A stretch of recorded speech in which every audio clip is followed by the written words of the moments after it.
ஒரே ஒரு விஷயத்தை நம்ம புரிஞ்சுக்கணும். இன்றைக்கு போட்டி மிகுந்த சூழ்நிலையில் நம்ம வேலை பார்த்துட்ருக்கோம். இன்றைக்கி இந்தியாவில் நம்முடைய ஜிடிபி $7.5 trillion அப்படின்றாங்க. அடுத்த சில ஆண்டுகளில் நம்ம ஜப்பானுக்கு ஈக்குவலண்ட்டாக சீனாவை விட அதிகமாக நம்ம எக்கானமி வளரப்போகுதுன்னு சொல்கிறாங்க. இப்போ தான் நமக்கு ஆப்பர்ச்சுனிட்டி நிறைய இருக்கிறது.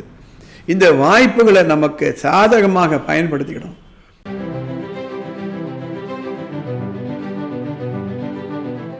என் அன்பார்ந்தவர்களே, ரொம்ப நாளைக்கு முன்னாடி ஒரு எம்ஜிஆர் பாடல், நல்ல பொழுதையெல்லாம் தூங்கி கெடுத்தவர்கள் நாட்டை கெடுத்ததிடம் தானும் கெட்டார், சிலர் அல்லும் பகலும் தெருக்கல்லாய் இருந்து விட்டு அதிர்ஷ்டம் இல்லை என்று அலட்டிக் கொண்டார், விழித்து கொண்டோரெல்லாம் பிழைத்து கொண்டார், உன் போல் குரட்டை விட்டோரெல்லாம் கோட்டை விட்டார். ஃபர்ஸ்ட் கிளாஸ் பாட்டு. அதாவது அல்லும் பகலும் தெருக்கல்லாய் இருந்து விட்டு அதிர்ஷ்டம் இல்லை என்று அலட்டிக் கொள்வார். தூக்கம் என்பது ராத்திரி நம்ம தூக்கம் இல்லை, அது கண்டிப்பாக வேணும். ஆராய்ச்சிகளை சொல்கிறாங்க 8 மணி நேரம் தூக்கம் வேணுன்றாங்க. பல பேர் என்னுடைய கவுன்சிலிங் சார் நான் எவ்வளோ நேரம் தூங்கலாம் அப்படின்னு கேட்பாங்க. நான் என்ன பதில் சொல்லுவேன், நீ எவ்வளோ நேரம் தூங்கினன்றதை விட விழிச்சிட்டு இருக்கும்போது என்ன பண்ணீங்க அதுதான் முக்கியம். தூக்கம் உண்மையிலேயே தூக்கம் என்னென்னா, விழிச்சிட்டு இருக்கும்போது நமக்கு இருக்கக்கூடிய வாய்ப்புகள் எல்லாம் தெரியாமல் உணராமல் இருக்கமே, அதுதான் ஒரு மோசமான ஒரு தூக்கம், அதுதான் கெடுதலான ஒரு தூக்கம். சில பேர் எனக்கு கேட்பாங்க, சார் சில நேரங்களில் எனக்கு வேலை செய்யவே பிடிக்கல சார். No problem. நம்ம ஒரு வேலையை ஒரு தரமாக செய்யணும்னா அதில் ஈடுபாடு இருக்கணும். சில நேரங்களுக்கு டயர்ட்னஸ் இருக்கலாம், சில நேரங்களுக்கு நமக்கு ஒரு ஐடியா தெரியாமல் இருக்கலாம், ரெஸ்ட் எடுக்கலாம். அதை சோம்பல் அப்படி எடுத்துக்கலாம். அப்போ மனிதனுக்கு 2 உணர்வுகள் உண்டு, 2 எதிர்மறையான உணர்வுகள், சோம்பல், சுறுசுறுப்பு.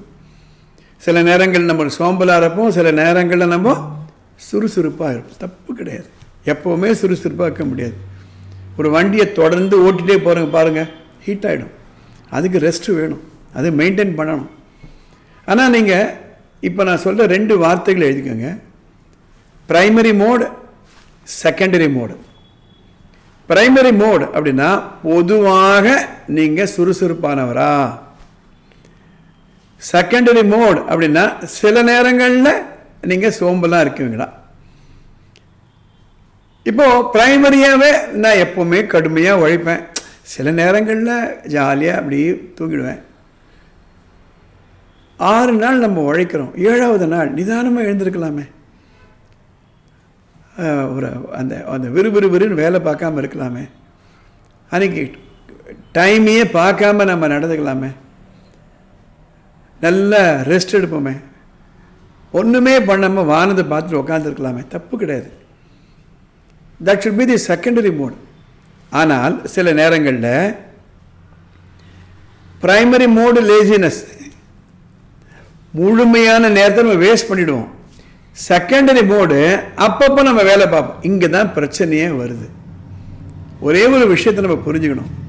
இன்றைக்கு போட்டி மிகுந்த சூழ்நிலையில் நம்ம வேலை பார்த்துட்ருக்கோம். இன்றைக்கி இந்தியாவில் நம்முடைய ஜிடிபி $7.5 trillion அப்படின்றாங்க. அடுத்த சில ஆண்டுகளில் நம்ம ஜப்பானுக்கு ஈக்குவலண்ட்டாக சீனாவை விட அதிகமாக நம்ம எக்கானமி வளரப்போகுதுன்னு சொல்கிறாங்க. இப்போ தான் நமக்கு ஆப்பர்ச்சுனிட்டி நிறைய இருக்கிறது. இந்த வாய்ப்புகளை நமக்கு சாதகமாக பயன்படுத்திக்கணும். இப்போ போய் நம்ம தூங்கக்கூடாது. அதுதான் விழித்து கொண்டோரெல்லாம் பிழைத்து கொண்டார், உன் போல் குரட்டை விட்டவரெல்லாம் கோட்டை விட்டார். நாளிலேருந்து ஒரு வாரத்துக்கு நான் ஏற்கனவே இன்னொரு பதிவில் சொல்லியிருக்கேன், ஒவ்வொரு அரை மணி நேரமும் நீங்கள் என்ன செஞ்சீங்க நோட் பண்ணிகிட்டே வாங்க. ஒரு வேலையை சுறுசுறுப்போடு செஞ்சீங்களா இல்லது சோம்பி செய்தீங்களா? அரை மணி நேரத்தில் பண்ணுற வேண்டிய வேலையை அரை மணி நேரத்துக்குள்ளே முடிக்கணும். இங்கே பார்த்து அங்கே பார்த்து, இல்லை பாதியில் விட்டுட்டு அங்கே போய் அரட்டை அடிச்சுட்டு இங்கே அரட்டை அடிச்சுட்டு பாதி நேரங்களை நம்ம நேரத்தை அந்த தெருக்கெல்லாம் இருந்து விட்டு சொன்னார் பாருங்கள். அப்படி இருக்கிறதுல ஒரு பிரயோஜனமும் கிடையாது. ஒன்று மாத்திரம் சொல்கிறேன், ஒரு கன்வேயர் இருக்கும், நம்மளாம் பார்த்துருப்பீங்க. கன்வேயர் இருக்கும், அந்த ட்ரெட்மில் போடுவாங்க எக்ஸசைஸ் பண்ணுறதுக்கு. ட்ரெட்மில்ல காலை கடை ஓட்டணும். அதில் நீங்கள் சும்மா நின்று பாருங்கள், கீழே விழுந்துருவீங்க. இன்றைக்கு அப்படி இருக்கக்கூடிய காலகட்டத்தில் நம்ம சும்மா இருந்தோம்னா நம்மளை ஒதுக்கி வச்சுட்டு சமுதாயம் முன்னேறி கொண்டே இருக்கும். மீண்டும் சொல்கிறேன், விழித்து கொண்டவரெல்லாம் விழித்து கொண்டார். உங்களுடைய அவைலபிள் டைம் எவ்வளோன்னு பாருங்கள், அதை ப்ரொடக்டிவ் டைமாக மாற்றுங்க. ப்ரைமரி மோடு சுறுசுறுப்பாக இருங்க, செகண்டரி மோடு நீங்கள் ரெஸ்ட் எடுக்கலாம், லேசினஸ்ஸாக இருக்கலாம். அடுத்த எபிசோடில் பார்ப்போம்.